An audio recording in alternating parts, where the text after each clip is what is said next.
Welcome back to another special episode of Dirt Life Detecting.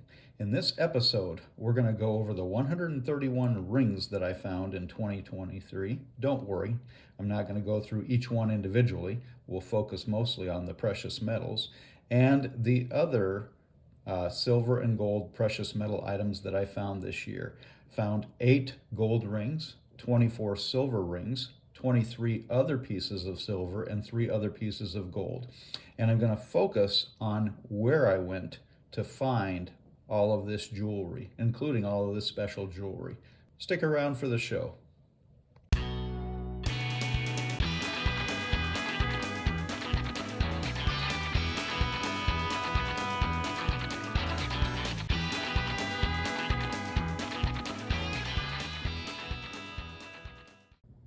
As you can see, the first 9 rings are aluminum rings, not precious at all. I tend to find a lot of these in newer elementary schools. It's amazing how much the kids must enjoy these. I never realized they existed until I started metal detecting in these newer elementary schools. And this year I went to 4 newer elementary schools where I found jewelry, mostly in the tot lots. And of course, if you're going to be in tot lots and at newer elementary schools, you're going to come up with your fair share of kids' jewelry. Now, kids' jewelry, kids' rings can look nice once in a while. Here is my favorite one of the bunch there. It is the cardinal points, all right? And then, I think something like this looks kind of neat too, but they're certainly not precious at all. Now the next thing you'll find is you'll find these non-precious rings that are also non-vintage that do not have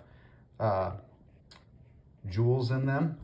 Now some of them can look awfully good. This one right here is marked Korea on the inside, and I thought for sure that it might be sterling silver, but it does not test as sterling silver.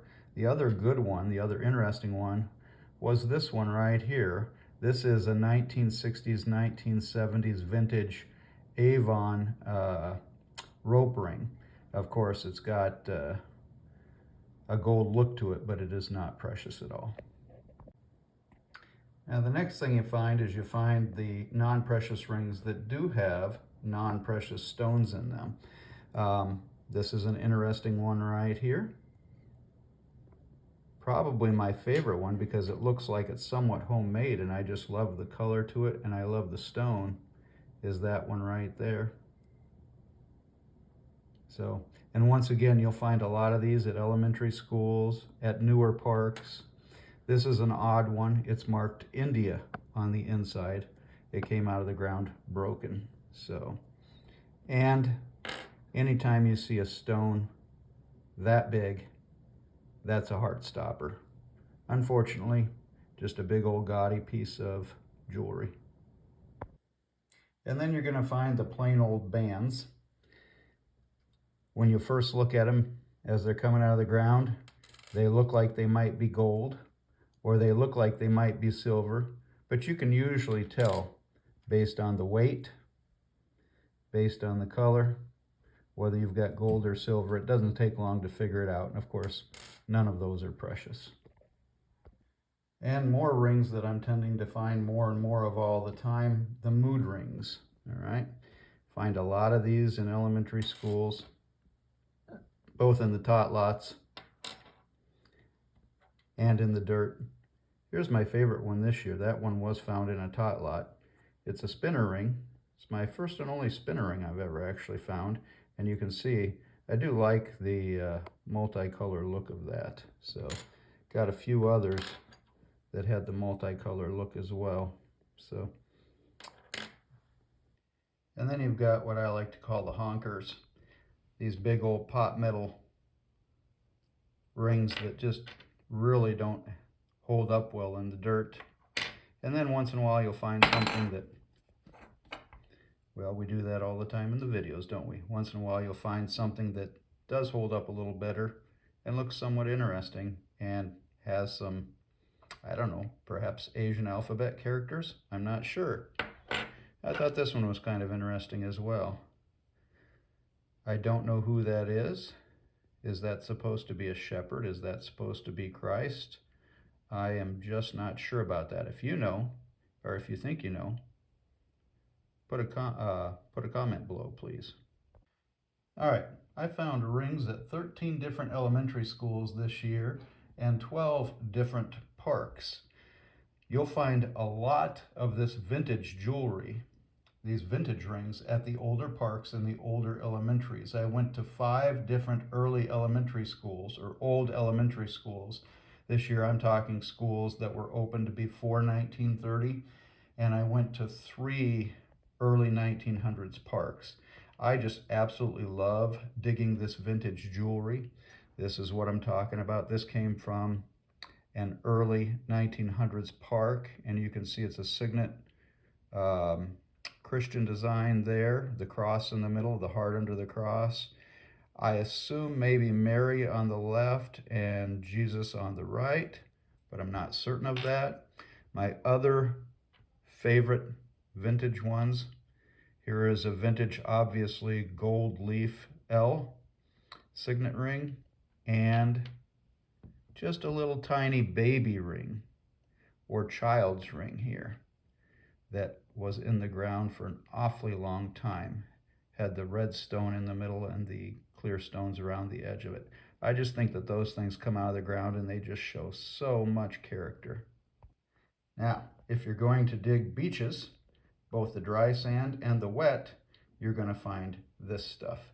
Here are 4 non-precious toe rings and a nose ring that I found this year.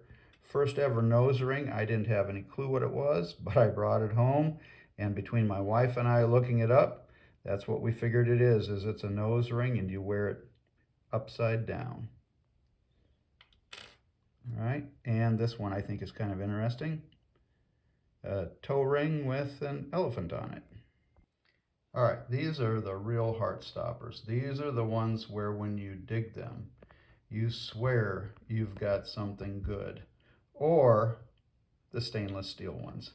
This one came out of a tot lot of a mid-1900s elementary school, and it is a Lia Sophia, and Lia Sophia is famous for making nice looking jewelry. These probably retail for about $30, but they certainly do look a lot nicer than that on somebody's finger. Speak of a heart stopper, this one right here, this one, Cartier. All right, Cartier, as you may know, is very famous in the jewelry industry for very high-end stuff. Now, unfortunately, that means that a lot of the Cartier stuff is a knockoff. And it didn't take me long to realize, because I could see the gold wearing down to a shinier, silvery looking color underneath, that this was going to be a knockoff Cartier ring. If this were the real deal with this specific design, this would have been a $7,000 ring. As is, I could maybe sell it on eBay, advertising it as a knockoff, and get maybe 50 bucks out of it. Here's another one, found in another tot lot. Just, as far as I'm concerned, a beautiful ring, but just simply not precious at all. And found this one at the beach, and that one just looked excellent. This one says Thailand on the inside of it. And boy, oh boy, my wife and I were convinced we had something there, but it's obviously just costume jewelry. Found 19 silver rings this year and 4 silver toe rings, or should we say 3.5 silver toe rings. Anyway, you know it's going to be a good year when this is the very first ring that you pull out for the year. Found this at an older elementary school dated to the early 1900s, right underneath a great big huge oak tree on the edge of the playground. Okay, some of the other good ones, found this one in a mid-1900s school. The school that I found this one at, I have pulled 18 rings from that school this fall. All right, love the design on that one too. Found this at the local beach. This is an older ring. It is, I believe it's Reed and Barton Florentine lace is what it's called, and it is kind of a famous silver spoon design to make into a silver ring. This is another one that I just really like the design of. It's got two hearts, green and yellow. I wonder if those are birthstones for somebody's two children. This one was a surface find, just laying in the grass at a park that was built probably in the 50s or the 60s. Famous park for walking dogs. Here's another vintage one found at an early 1900s school. Love the design of that one. Very simplistic. This one is not marked silver, but you've got to check them when you get them home. This one does pass the silver test on my chemical testing kit. And a lot of this silver is going to end up coming from Mexico, and that's certainly what happened right here. This one is 925 Mexico silver. And you do want to test all of your silver, because once in a while you'll find that things are marked silver and they really aren't silver. I know that's hard to believe, just like that Cartier wasn't really Cartier. All right, now for what everybody's been waiting for. Here is all of the gold I found this year, 11 pieces of gold. 14 karat gold ring right here with some really nice diamonds in it. Found this one in May in the dirt in a playground area of an elementary school that goes back to, was probably opened in the late 40s, early 50s. Found this one in early June detecting the dry sand at one of the local beaches.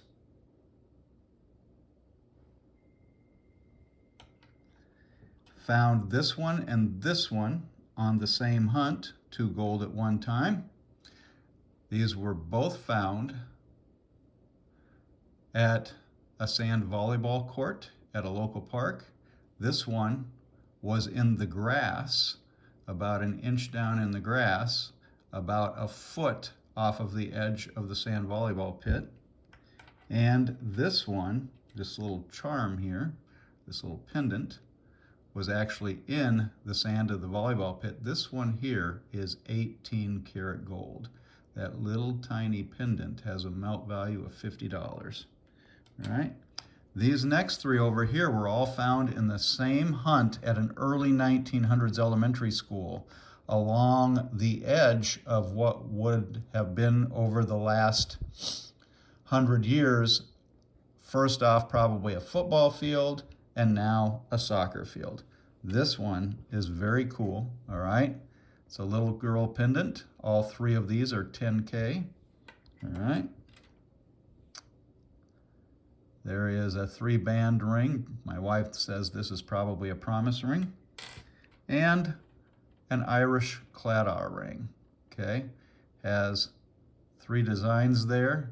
It has hands, a crown, and a heart.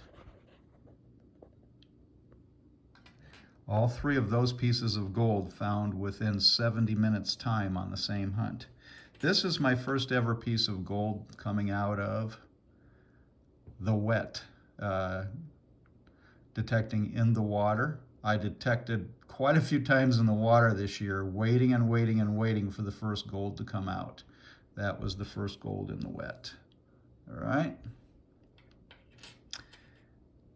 These next 2 pieces all came from the oldest beach area in town in the dry sand. I would say that these are both vintage rings, all right, and have probably been there for a long time.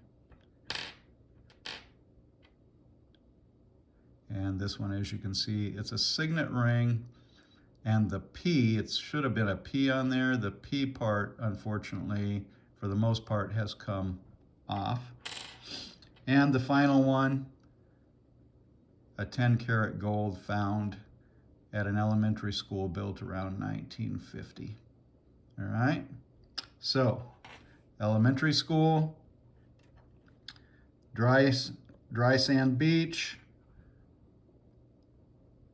sand volleyball pit, all three of those, early 1900s elementary school, beach in the wet, beach in the dry, and 1950s elementary school. Oh yeah, I wanted to bring this one in with this group here because this, I think, is a pretty unique find. This is a really, really nice looking ring. This video is not going to do it justice, but this is a Patrick Adair ring, and Patrick Adair has a great website and they make designer rings. This one is tungsten carbide. On their website, this is part of a wedding set, and this ring retails on their website for $295. So as far as I'm concerned, this one, it might not have the resale value of the gold, but considering the design of it, I'm really happy to have it. And if I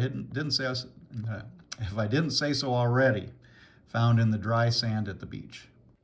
All right, here's all of the non-ring silver jewelry that I found this year.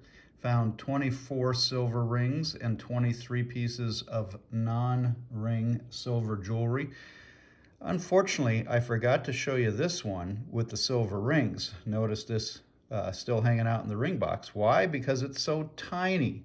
And this is one of my favorites of the year, this little tiny baby sterling silver ring. It had, when I first got it out of the ground, it had 3 red chips. As you can see, we're down to about 1.5 red chips. They just don't stay on there, and obviously they're not precious, but just a gorgeous ring. Found that in an early 1900s park, all right? And most of the other stuff found at the beach or in local parks, all right? Well, I hope you've enjoyed this special episode of Dirt Life Detecting. 131 total rings, 24 of them silver, 8 of them gold, or excuse me, yes, 23 other pieces of silver,